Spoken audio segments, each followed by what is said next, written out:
नमस्कार दोस्तों, हमारे YouTube चैनल हिंदू व्रत त्योहार कथा में आप सभी का हार्दिक अभिनंदन है। जैसा कि आप सभी को सर्वविदित है, भाद्रपद शुक्ल सप्तमी को संतान सप्तमी का पर्व मनाया जाता है और यह व्रत स्त्रियां संतान प्राप्ति हेतु व संतान सुरक्षा हेतु करती है। इसकी कथा का हम आज श्रवण करेंगे।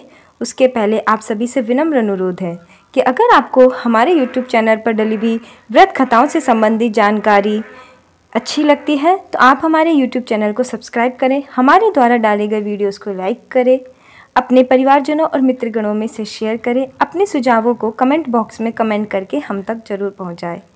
तो चलिए आज हम संतान सप्तमी व्रत की कथा का श्रवण करते हैं। एक दिन महाराज युधिष्ठिर ने भगवान से कहा, हे प्रभु, कोई ऐसा उत्तम व्रत बताइए जिसके प्रभाव से मनुष्यों के सांसारिक क्लेश दूर होकर वे धनवान पुत्रवान हो जाए। यह सुन भगवान बोले, हे राजन, तुमने बड़ा उत्तम प्रश्न किया है। मैं तुमको एक पौराणिक कथा सुनाता हूँ, ध्यानपूर्वक सुनो। एक समय लोमस ऋषि मथुरापुरी में वासुदेव देवकी के घर आए तो उनको उत्तम आसन पर बैठाकर उनका आदर सत्कार किया। तब मुनि प्रसन्न होकर उनको कथा सुनाने लगे।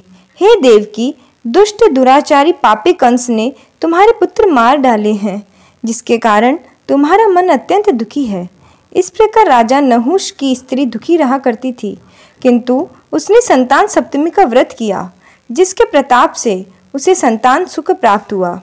यह सुनकर देवकी ने मुनि से कहा, हे मुनिवर, कृपा करके इस व्रत को सविस्तार मुझे बताइए, जिससे मैं भी इस दुख से छुटकारा पाऊं।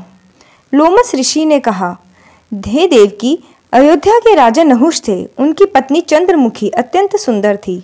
उसी नगर में विष्णुगुप्त नामक एक ब्राह्मण रहता था। उसकी स्त्री का नाम भद्रमुखी था। वह भी अत्यंत रूपवान स्त्री थी। रानी व ब्राह्मणी में अत्यंत प्रेम था। एक दिन वे सरयू नदी तट पर कुछ स्त्रियों को एक मंडप में श्री शिव पार्वती की मूर्ति स्थापित कर उनकी पूजा करते देखा। रानी व ब्राह्मणी ने यह देखकर उन स्त्रियों से पूछा, बहनों, तुम यह किस देवता का पूजन व्रत आदि कर रही हो? यह सुनकर स्त्रियों ने कहा, हम संतान सप्तमी का व्रत कर रही है। यह सुनकर रानी व ब्राह्मणी ने भी व्रत करने का मन ही मन संकल्प किया। वह घर वापस लौट आई। ब्राह्मणी भद्रमुखी तो इस व्रत को नियम पूर्वक करती रही, किंतु रानी चंद्रमुखी राजमद के कारण कभी इस व्रत को करती, कभी भूल जाती। कुछ समय बाद ये दोनों मर गई। दूसरे जन्म में रानी ने बंदरिया और ब्राह्मणी ने मुर्गी की योनि पाई, परंतु ब्राह्मणी मुर्गी की योनि में भी कुछ नहीं भूली और भगवान शिव पार्वती का ध्यान करती रही। उधर बंदरिया की योनि में रानी सब कुछ भूल गई।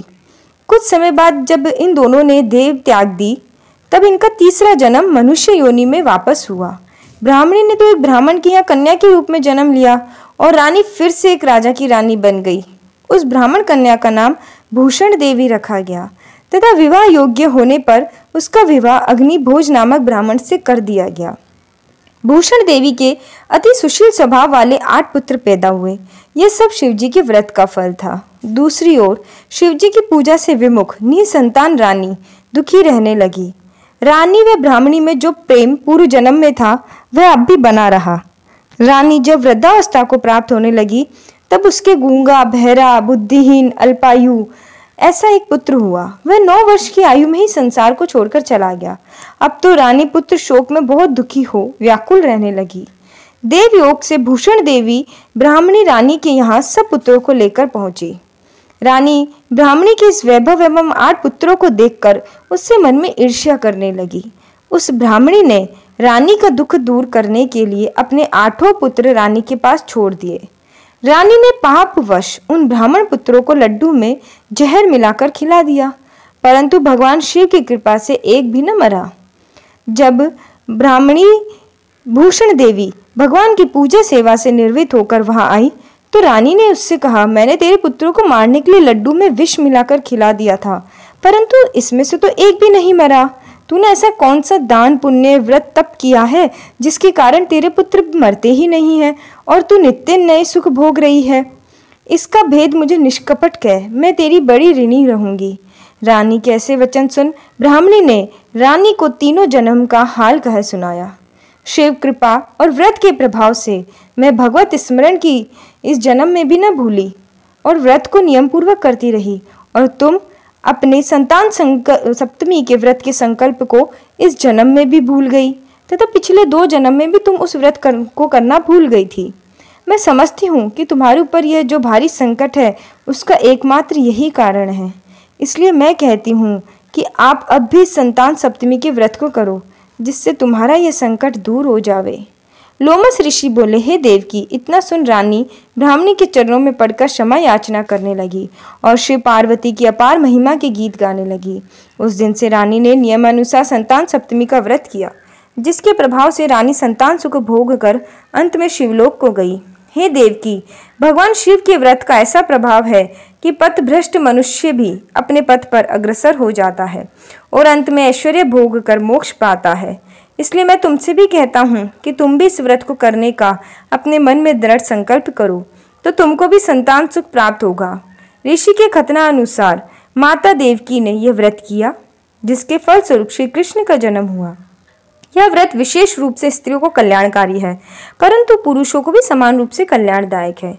यह संतान सुख देने वाला वह पापों का नाशक उत्तम व्रत है, जिसे स्वयं करे और दूसरों को भी करावे। जो नियम पूर्वक इस व्रत को करके भगवान शिव पार्वती को सच्चे मन से ध्याता है, वह अंत लोक में शिवलोक को जाता है।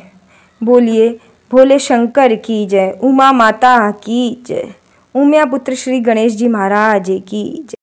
जैसा कि आपको पता है, प्रत्येक कहानी के बाद में विनायक जी की कहानी भी सुनी जाती है। विनायक जी की कहानी हमारे इस YouTube चैनल पर पहले से ही डली हुई है। आई बटन पर क्लिक करके आप उस विनायक जी की कहानी को सुन सकते हैं तथा डिस्क्रिप्शन बॉक्स में भी हमने लिंक दे रखा है। आप उस पर क्लिक करके भी गणेश जी की अर्थात विनायक जी की कथा का श्रवण कर सकते हैं। जय श्री राम, जय श्री कृष्णा।